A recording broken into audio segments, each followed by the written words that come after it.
सुरक्षा में भारी लापरवाही की गई। होटल हिल्टन में नहीं थी पुख्ता सुरक्षा। लॉबी में एंट्री से पहले कोई सुरक्षा नहीं थी, जो जानकारी निकलकर सामने आई है। यानी सुरक्षा में बड़ी चूक यहां पर सामने आई है। सुरक्षा में बड़ी लापरवाही होटल हिल्टन में देखने को मिली है। बताया जा रहा है कि लॉबी में एंट्री से पहले कोई जांच नहीं हो रही थी। यह भी एक जांच का विषय है और सवालों के घेरे में कि आखिर जब देश के राष्ट्रपति के साथ ये कार्यक्रम होना था तो वहां पर इस तरीके की लापरवाही क्यों बरती गई।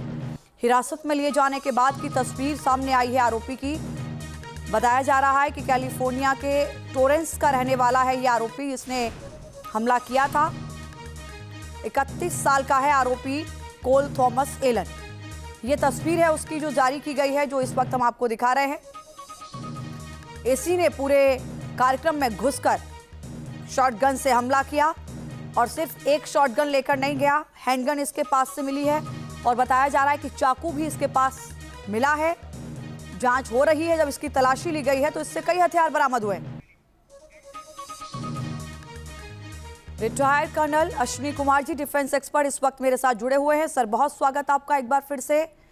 इस पूरे घटनाक्रम को अगर सर हम देखते हैं और उसके बाद ट्रंप के बयानों को अगर हम सुनते हैं, वो कहते हैं कि ये पूरा घटनाक्रम मुझे ईरान पर जीत से नहीं रोक सकता। ये क्या दर्शाता है, क्या मैसेज देने की कोशिश है?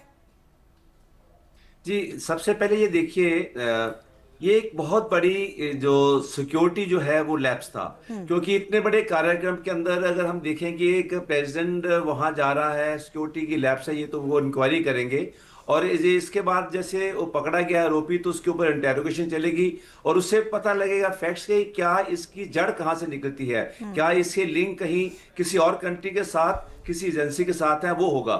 लेकिन अगर ट्रंप साहब ये कह रहे हैं कि ये चीज मुझे आगे ईरान के ऊपर अपना जो वो उन्होंने अटैक किया उससे रोक नहीं सकती, ये बिल्कुल ठीक बात है कि घटना छोटी सी घटना नहीं है, घटना तो बहुत बड़ी है। लेकिन किसी भी लोकतंत्र के अंदर ये चीज का उसके कार्यक्रम को या उसका जो एक मिशन है उसको रोक नहीं सकती, ये उन्होंने बिल्कुल ठीक कहा है। लेकिन कहीं ना कहीं इनको इस चीज के ऊपर ये लेके चलना पड़ेगा कि वो अपने कंट्री अमेरिका के अंदर अपने आप को बहुत सिक्योर समझ रहे थे, क्योंकि वो ईरान के ऊपर जो अटैक चल रहा है उससे वो वहां आप बैठे हुए बहुत अपने आप को सिक्योर समझ रहे थे। ये सिक्योरिटी जो उनकी एजेंसीज हैं उनका बहुत बड़ा एक लैप्स है, उनको उसको ठीक करना चाहिए। किसी भी इस तरह के कार्यक्रम में जो वर्ल्ड का सबसे बड़ा लीडर आ रहा है उसका कोई सिक्योरिटी चेक ढंग से नहीं है। कहते हैं कि मिलिटेंट्स ये कहते हैं कि 365 दिन में 364 बार आप लकी हो सकते हो और हमें एक ही दिन लकी होना है। तो ये चीज, इसका मतलब ये नहीं कि वो आज पहले दिन ही उसने ये किया है, वो पूरा फुली फ्लेश्ड तैयार होके आया था कि अगर एक वेपन उसका फेल होता है दूसरा वेपन यूज करेगा, दूसरा वेपन फेल होता है तो हैंड से कर सकता है। इसका मतलब ये है कोई ना कोई एजेंसी ट्रंप साहब के पीछे लगी हुई है उनके ऊपर अटैक करने के लिए। सर, बड़ा सवाल ये कि ट्रंप साहब के पीछे कौन सी एजेंसी लगी हुई है इसका तो खुलासा नहीं हुआ, लेकिन ट्रंप साहब की सुरक्षा में कितनी एजेंसी लगी हुई है ये सबको पता है। अगर किसी देश के राष्ट्रपति, खासकर सुपर पावर अमेरिका के राष्ट्रपति की मौजूदगी में अगर कोई कार्यक्रम हो रहा है, 5 लेयर सिक्योरिटी से एक व्यक्ति ऐसे गुजर जाता है तमाम हथियार लेकर और किसी को कानो कान भनक तक नहीं होती। सर, सोचिए कि अगर ये हथियार की जगह या गन की जगह बॉम्ब भी हो सकता था।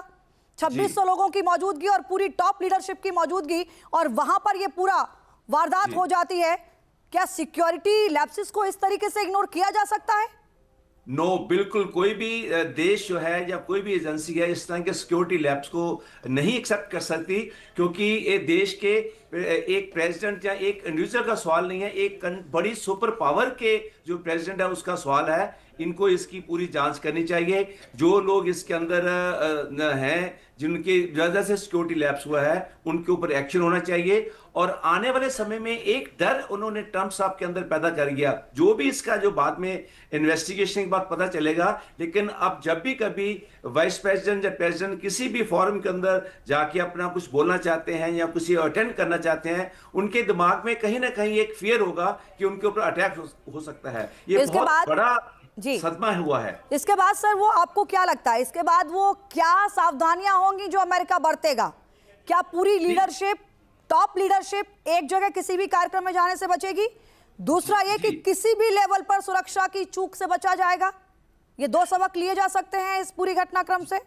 जी, अभी एक इससे एक लेसन होगा कि कहीं भी जगह पे इस तरह के जो सिविल फंक्शंस हैं उसके अंदर पूरी कैबिनेट या पूरे जो मंत्रिमंडल के लोग हैं वो अवॉइड करेंगे वहां जाना, ताकि ये ना हो कि किसी एक अटैक के अंदर बहुत से लोगों को जान जा सकती है।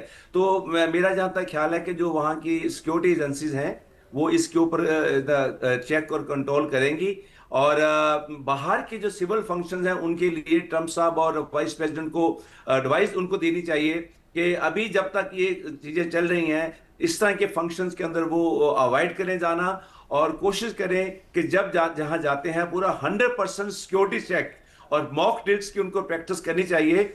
लगता है कहीं ना कहीं या तो सिक्योरिटी एजेंसी के अंदर ओवर कॉन्फिडेंस था कि उन्होंने इस चीज के बॉदर नहीं किया, तो आने वाले समय में उनको हर जगह के ऊपर पुख्ता सिक्योरिटी जो है सुरक्षा का ध्यान रखना चाहिए, पूरे जो ड्रिल करनी चाहिए, और सभी लोगों को इकट्ठा जो वीवीआईपी जो कल्चर है वो वहां से उनको अवॉइड करना चाहिए। सर एक महत्वपूर्ण सवाल ये भी, क्या इसमें आपको कोई ऐसा भी एंगल नजर आता है कि कहीं अंदर से ही इंफॉर्मेशन इसको दी गई?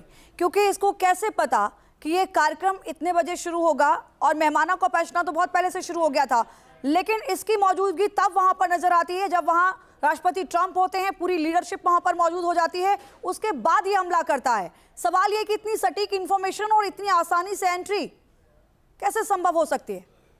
जी देखिए, इस तरह के किसी भी प्रकार के जब काम होता है जिसके अंदर सिक्योरिटी चूक होती है, कहीं ना कहीं उसके अंदर इंटरनल लिंक होता है, चाहे वो होटल एम्प्लॉय हो सकता है, सिक्योरिटी एजेंसी का आदमी हो सकता है, कहीं ना कहीं जो उसने 100% जो इंफॉर्मेशन उस जो अटैकर को मिल रही थी वो उस हिसाब से वेट कर रहा था, वहां पहुंचा है, उसको रास्ता भी किसी ने बताया होगा कि कौन कौन से एरिया के अंदर सिक्योरिटी पूरी तरह से लगी नहीं हुई। तो ये सारी कहीं ना कहीं जब पूरी इन्वेस्टिगेशन जो अभी चल रही है, जब इन्वेस्टिगेशन पूरी होगी उसके बाद ये सब चीजें बाहर आएंगी, क्योंकि जब इंटेरोगेशन किया जाता है तो पूरे एनालिसिस किए जाते हैं, हर एक आदमी जिसके साथ उसका फोन होगा, जिसके साथ उसकी बात होगी, चाहे वो होटल का एम्प्लॉय है, चाहे वो सुरक्षा कर्मी जो है उसके साथ लिंक है, तो ये सब इंटेरोगेशन के बाद अभी इतनी जल्दी कोई डिसीजन पर पहुंचना या किसी चीज के बारे में बताना वो मैं समझता हूं वो ठीक नहीं होगा।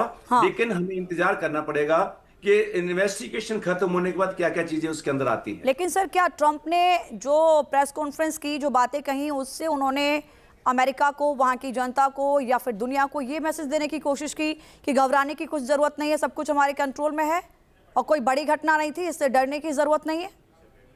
जी, ट्रंप साहब को जब ये चीज हुई तो नेचुरली एक थोड़ा सा लैक ऑफ कॉन्फिडेंस हो जाता है। वो अपने देश के लोगों को, वर्ल्ड के लोगों को ये बताना चाहते हैं कि ये एक इंसिडेंट कोई बहुत बड़ा इंसिडेंट नहीं है, हम अपने मिशन पे कंटिन्यू रखेंगे, हम ईरान के ऊपर अटैक करने जो है हमारे वो चालू रहेंगे। इस छोटे से इंसिडेंट से हमारा जो लेकिन सर ये छोटा नहीं था वॉर चल रही है, सर, इसको छोटा इसलिए नहीं कहा जा सकता कि ट्रंप की मौजूदगी को हम बार बार इसमें शामिल कर ही रहे हैं कि उनकी मौजूदगी में ये सब हुआ। 2500 लोगों की मौजूदगी और हर एक जान की कीमत होती है सर। 2500 वीवीआईपी गेस्ट वहां पर मौजूद थे, टॉप लीडरशिप वहां पर मौजूद थी। 8 बार अगर वो फायरिंग करता है तो जाहिर सी बात है कि 2500 में से किसी भी शख्स को जाकर वो 8 गोलियां लग सकती थी। बिल्कुल आप ठीक कह रहे हैं, लेकिन वो अभी एक अपने कॉन्फिडेंस को लोगों को नहीं दिखाना चाहते कि दैट इस इंसिडेंट से वो डर गए हैं। वो यही लोगों को दिखाने की कोशिश कर रहे हैं, कहने की कोशिश कर रहे हैं कि इट हैज नथिंग, लेकिन इंटरनल इसके ऊपर बहुत स्ट्रिक्ट एक्शन लिया जाएगा। जो सिक्योरिटी फोर्सेस के लोग जो उनकी सिक्योरिटी पे लगे थे उन सब के ऊपर एक्शन लिया जाएगा।